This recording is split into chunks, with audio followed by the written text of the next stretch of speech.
Good afternoon to all. Today we will start peer-to-peer technologies. Okay, એમાં Bluetooth classic, wifi direct અને near field communication આટલી વસ્તુ આપણે જોવાની છે, બરાબર. ફર્સ્ટ ટોપિક, પિયર ટુ પિયર ટેકનોલોજી કોને કહેવાય?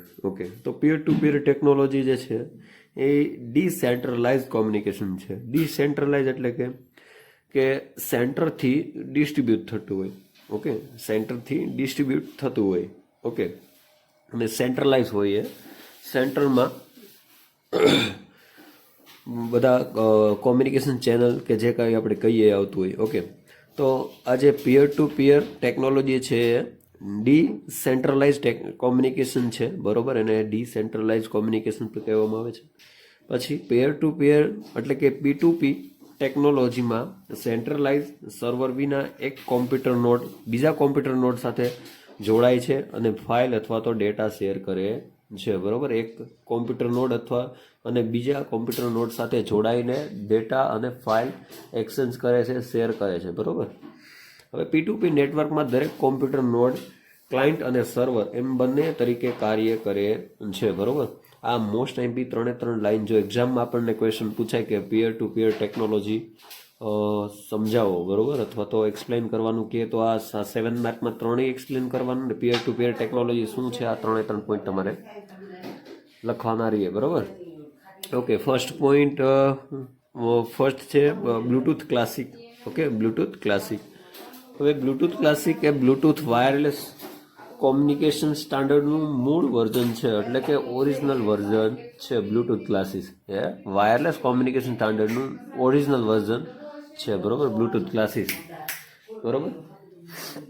પછી તે બ્લૂટૂથ બેઝિક રેટ એટલે કે BR કે એન્હાન્સ રેટ EDRના નામે ઓળખાય છે. BR અથવા તો EDRના નામે ઓળખાય છે, બરાબર. બ્લૂટૂથ બેઝિક જે છે એ બ્લૂટૂથ છે એ બેઝિક રેટ અથવા તો એન્હાન્સ ડેટા રેટના નામે ઓળખાય છે, બરાબર. શું તો કે બ્લૂટૂથ ક્લાસિક. ઓકે, આગળ જોઈએ કે સ્માર્ટફોન, ટેબ્લેટ, લેપટોપ અને વિવિધ ડિવાઇસ વચ્ચે શોર્ટ રેન્જ વાયરલેસ કોમ્યુનિકેશન પ્રદાન કરે છે. હવે શોર્ટ રેન્જ માટે આપણે જો સ્માર્ટ વોચ, ટેબ્લેટ, લેપટોપ અને વિવિધ ડિવાઇસો માટે જો શોર્ટ રેન્જ કોમ્યુનિકેશન કરવું હોય તો આપણે બ્લૂટૂથ ક્લાસિસનો ઉપયોગ કરીશું. ઓકે, પછી બ્લૂટૂથ ક્લાસિસ દ્વારા headphone, speaker, keyboard, mouse, audio speaker ને સ્માર્ટફોન કે લેપટોપ સાથે જોડી શકાય છે, બરાબર, બ્લૂટૂથ ક્લાસિસને. ઓકે, તે સામાન્ય રીતે ઇમેજ, વિડીયો, PDF કે કોઈ પણ ફાઇલને ટ્રાન્સફર કરી શકે છે, બરાબર. તે ઓડિયો સ્ટ્રીમિંગ માટે સામાન્ય રીતે વપરાય છે, બરાબર. ઓડિયો સ્ટ્રીમિંગ માટે સામાન્ય રીતે આ વપરાય છે. ઓકે, હવે બ્લૂટૂથ ક્લાસિસની જે આપણે બેન્ડની વાત કરીએ તો 2.4 GHz ISM બેન્ડમાં ઓપરેટ થાય છે, બરાબર. આ ખાસ યાદ રાખજો કે બ્લૂટૂથ ક્લાસિસ ઓપરેટ કયા બેન્ડે ઓપરેટ થાય છે તો 2.4 GHz એ ઓપરેટ થાય છે, બરાબર. અને જે એની કોમ્યુનિકેશન રેન્જ જે છે એ 10 to 30 મીટરની રેન્જ છે, બરાબર. એની કોમ્યુનિકેશન રેન્જ એટલે કે એની રેન્જ કેટલી છે તો કે 10 થી 30 મીટરની રેન્જ છે, બરાબર. પછી ડેટા રેટની વાત કરીએ તો કે BR માટે, BR એટલે કે બેઝિક રેટ, બરાબર, એના માટે 1 Mbps, બરાબર. અને EDR એટલે કે એન્હાન્સ ડેટા રેટ માટે 2 to 3 Mbps, બરાબર, એટલી એની ડેટા રેટ છે. ઓકે, હવે મોડ્યુલેશન BR માટે GMS કે એટલે કે ગોસિયન ફેઝ શિફ્ટ કી અને EDR માટે 8 DPS કે, બરાબર, differential phase shift key or 5/4 DQPS કે એટલે કે differential quadrature phase shift key. Okay, bidirectional communication પ્રદાન કરે છે એટલે કે બંને ડાયરેક્શનમાં કોમ્યુનિકેશન છે એ આપે છે, બરાબર. આ જે વાત હતી એ બ્લૂટૂથ ક્લાસિસની વાત હતી. શોર્ટ નોટ જો તમને 4 માર્કમાં પૂછાય તો આ બધું તમારે ટોટલી જેટલું પણ કીધું બધું વસ્તુ તમારે લખવાની થાય. ઓકે, ઓકે, નેક્સ્ટ જોઈએ wifi direct. Okay, wifi direct તે વાયરલેસ કોમ્યુનિકેશન ટેકનોલોજી છે. ઓકે, ફર્સ્ટ ઓફ ઓલ તે વાયરલેસ કોમ્યુનિકેશન ટેકનોલોજી છે. વાઈફાઈ ડાયરેક્ટ ટેકનોલોજી દ્વારા વાઈફાઈ નેટવર્કને રાઉટર વિના ડિવાઇસને એકબીજા સાથે કનેક્ટ કરી શકાય. ઓકે, એટલે આ જે વાઈફાઈ ડાયરેક્ટ ટેકનોલોજી જે છે એને રાઉટર વગર એકબીજા ડિવાઇસ સાથે એને કનેક્ટ કરી શકાય છે. બરોબર, આની મૂળ ખાસિયત છે અને તમે ડેફિનેશન કહો તો ઓકે. બરોબર, એટલે આ એક રાઉટર વગર અને આપણે કનેક્ટ કરી શકીએ છીએ ડાયરેક્ટ. બરોબર, વાઈફાઈ ડાયરેક્ટ નામ જ છે એમ. ઓકે, તે પિયર ટુ પિયર કોમ્યુનિકેશન પ્રદાન કરે છે. બરોબર, બ્લૂટૂથ ક્લાસીસની જેમ આ પણ જે પિયર ટુ પિયર ટેકનોલોજી કોમ્યુનિકેશન છે એ પ્રદાન કરે છે. ઓકે, પછી વાઈફાઈ ડાયરેક્ટ ટેકનોલોજી દ્વારા સ્માર્ટફોન, લેપટોપ, ટેબ્લેટ અને બીજા વાઈફાઈ કેપેબલ ડિવાઇસ વચ્ચે ડેટા કે ફાઇલ ડાયરેક્ટલી શેર થઈ શકે છે. બરોબર, જેવી રીતે આપણે બ્લૂટૂથ ક્લાસીસમાં વાત કરી હતી કે લેપટોપ ડિવાઇસ, સ્માર્ટફોન, લેપટોપ કે ટેબ્લેટ ગમે તે છે એ આપણે ડાયરેક્ટલી ફાઇલ આપણે શેર કરી શકીએ છીએ. બરોબર, હવે વાઈફાઈ ડાયરેક્ટના કંઈક ક્લાસ સ્પેસિફિકેશન છે એ જોઈએ. ડિવાઇસ ટુ ડિવાઇસ કનેક્ટિવિટી પ્રદાન કરે છે. બરોબર, first of all device to device connectivity પ્રદાન કરે છે. ઓકે, પછી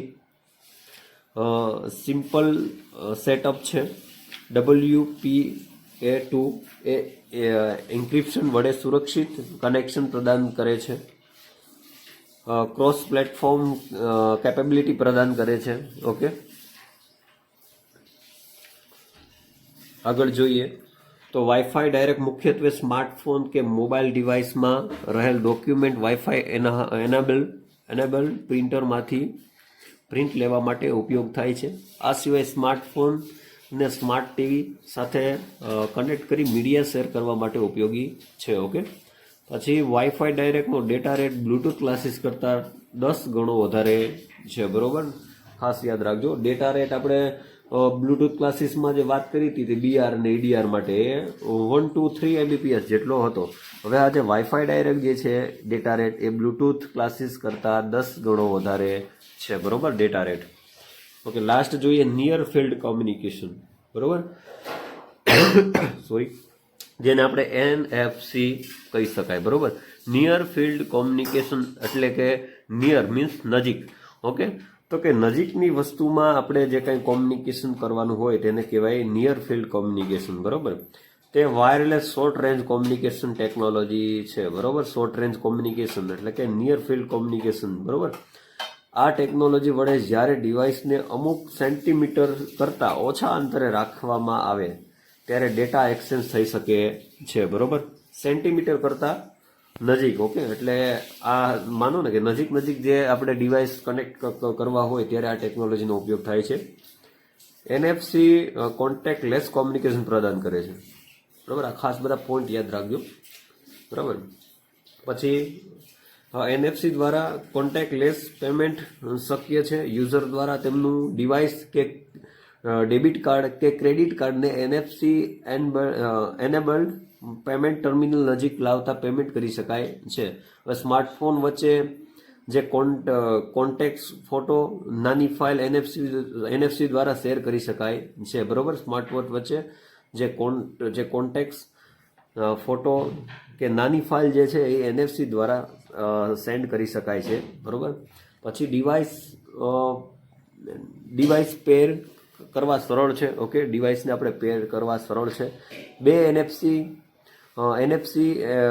અનેબલ્ડ ડિવાઇસને નજીક લાવતા કનેક્શન ઇન્સ્ટાબિલિટી થાય છે. બરોબર, બે ડિવાઇસને નજીક લાવતા જે કનેક્શન છે એ ઇન્સ્ટાબિલિટી થાય છે. ઓકે, પછી એક્સચેન્જ કંટ્રોલ અને ઓથેન્ટિકેશન માટે ઉપયોગી છે. બરોબર, કંટ્રોલ અને ઓથેન્ટિકેશન માટે આ ઉપયોગી છે. કોઈ પ્રોડક્ટને એડવાઇઝમેન્ટ માટે NFC ટેગ લગાવવામાં આવે છે. ઓકે, NFC ટેગ નાના અને પેસિવ ડિવાઇસ હોય છે જે ઇન્ફોર્મેશન સ્ટોર કરે છે. જ્યારે આ ટેગને NFC રીડર નજીક લઈ જવામાં આવે ત્યારે ટેગને ઇન્ફોર્મેશન ટ્રાન્સફર થાય છે. બરોબર, જે ટેગ લાગેલા હોય બરોબર એ રીડર નજીક લાવવામાં આવે ત્યારે ઇન્ફોર્મેશન છે એ ટ્રાન્સફર થાય છે. બરોબર, ઓકે. નેક્સ્ટ આપણે જોઈએ લો પાવર શોર્ટ રેન્જ અને લો ડેટા મેશ ટેકનોલોજી. બરોબર, ઓકે, જેમાં છે બ્લૂટૂથ લો એનર્જી. બરોબર, બ્લૂટૂથ લો એનર્જી. ઓકે, પછી ZigBee છે, ઝેડ વેવ છે અને 6 લો પેન છે. બરોબર, આ બધું આપણે 1 બાય 1 જોઈએ. ઓકે, ફર્સ્ટ છે BLE. Okay, BLE. ઓકે, બોલો તો એનું ફૂલ ફોર્મ છે બ્લૂટૂથ લો એનર્જી. ઓકે, તે બ્લૂટૂથ વાયરલેસ કોમ્યુનિકેશન સ્ટાન્ડર્ડનું પાવર એફિશિયન્સ વર્ઝન છે. બરોબર, કયું વર્ઝન છે તો કે બ્લૂટૂથ વાયરલેસ કોમ્યુનિકેશન સ્ટાન્ડર્ડનું પાવર એફિશિયન્સી વર્ઝન છે. બરોબર, તે એવી એપ્લિકેશન કે ડિવાઇસ માટે બનાવેલ છે જેને ઓછી એનર્જી કન્ઝ્યુમ કરે છે. બરોબર, જો તમને એનું ફૂલ ફોર્મ છે બ્લૂટૂથ લો એનર્જી. બરોબર, તો ઓછી એનર્જી માટે કાર્યક્ષમ છે. બરોબર, ઓછી એનર્જી છે એ કન્ઝમ્પ કરે છે. બરોબર, એના નામ ઉપરથી જ એનું ફૂલ ફોર્મ છે. બરોબર, પછી BLE ની ખાસિયત શું છે? બરોબર, એની લાક્ષણિકતા શું છે? તો ઓકે, તો BLE ની લાક્ષણિકતાઓ ખાસિયત તો ફર્સ્ટ છે લો પાવર કન્ઝપ્શન. તો તેને ઓછી એનર્જીની જરૂર હોવાને કારણે તે બેટરી વડે સંચાલિત ડિવાઇસ માટે ઉપયોગી નીવડે છે. બરોબર, જેમ કે આપણે ફિટનેસ ટ્રેકર છે, સ્માર્ટ વોચ છે, ઓકે, IoT સેન્સર વગેરે, જેને જે ડિવાઇસ ઓછા પાવર કન્ઝપ્શન કરતા હોય. બરોબર, તેને લો પાવર કન્ઝપ્શન કહેવાય. બરોબર, હવે શોર્ટ રેન્જ બીજી લાક્ષણિકતા છે શોર્ટ રેન્જ. બ્લૂટૂથ ક્લાસીસ કરતાં BLE કનેક્ટિવિટી રેન્જ ઓછી હોવાને કારણે ઇન્ટરફિયરન્સ ઓછું થાય છે. બરોબર, આની રેન્જ છે એ ઓછી હોવાથી ઇન્ટરફિયરન્સ ઓછું થાય છે. ઓકે, ફાસ્ટ કનેક્શન અને ડેટા ટ્રાન્સફર. હવે BLE સ્માર્ટ વોચ, ટેબ્લેટ અને ડિવાઇસ સાથે ઝડપી જોડાય છે અને ડેટા ટ્રાન્સફર પણ ઝડપી છે. બરોબર, IoT સેન્સર વડે IoT સેન્સર ડેટા અથવા તો ઓછી ઇન્ફોર્મેશનને મોકલવા માટે જે આ BLE છે એ યોગ્ય છે. બરોબર, નેક્સ્ટ બ્રોડકાસ્ટિંગ અને સ્કેનિંગ. બરોબર, તો BLE ડિવાઇસ ડેટાને બ્રોડકાસ્ટ કરવી અને બીજા ડિવાઇસ દ્વારા સરળતાથી ડિસ્ક્રેબેબલ કરવી. બરોબર, હવે પ્રોફાઇલ્સ તે સ્પેસિફિક ફંક્શનાલિટી અને સર્વિસને વ્યાખ્યાયિત કરવા માટે BLE પ્રોફાઇલ્સનો ઉપયોગ કરે છે. બરોબર, જેમ કે આપણે હવે છે GATT. બરોબર, એટલે કે generic attribute profile.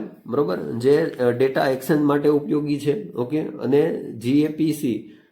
GAP means generic access profile. બરોબર, જે ડિવાઇસ ડિસ્ક્રિપ્ટિવ અને કનેક્શન મેનેજમેન્ટ માટે ઉપયોગી છે. બરોબર, પછી BLE તેની લો પાવર કન્ઝપ્શનની ક્ષમતાને કારણે IoT અને વેરેબલ ટેકનોલોજી સેક્ટરમાં ખૂબ જ ઉપયોગી છે. બરોબર, ઓકે, નેક્સ્ટ આપણે જોઈએ બ્લૂટૂથ 5. ઓકે, એની વાત કરીએ તો સ્પીડ 2 Mbps ની સ્પીડ છે. ઓકે, રેન્જની વાત કરીએ તો 40 to 50 metre line of sight વગર. બરોબર, લાઇન ઓફ સાઇટ વગર એની રેન્જ છે. બરોબર, પછી 200 to